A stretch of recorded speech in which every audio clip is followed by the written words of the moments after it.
Bombay shaving कंपनीची स्थापना 2016 मध्ये शांतनु देशपांडे, दीपू पनीकर, रौनक मुनोत, रोहित जयस्वाल यांनी केली। या कंपनीचे CEO शांतनु देशपांडे आहेत। शिवाय ते बार्बर शॉप YouTube चॅनलचे होस्ट, स्पोर्ट्स आणि गेम्सना प्रमोट करणारी संस्था OGQ फाउंडेशन याचे अँबॅसेडर आणि मॅकेन्झी कंपनीचे ते एडव्हेंट आहेत। शांतनु देशपांडे हे इंदूरमधील महाराष्ट्रीयन कुटुंबातले।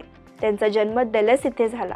भारतात परतल्यानंतर शांतनु यांनी आपलं शिक्षण पुण्यातील विखे पाटील येथे घेतलं। नंतर VINT नागपूर मधून BTech आणि IIM लखनौ मधून त्यांनी MBA केलं। नंतर मॅकेन्झी मध्ये ॲडवायझर म्हणून जॉईन झाले। इथल्या चांगल्या अनुभवांमुळे ते मॅकेन्झीला त्यांचं माहेर मानतात। मॅकेन्झी मध्ये त्यांनी 5 वर्ष काम केलं आणि नंतर स्वतःची कंपनी उभारायची ही कल्पना सुचली आणि ती अंमलातही आणली। आज या कंपनीचा रेव्हेन्यू 1.7 बिलियन आहे।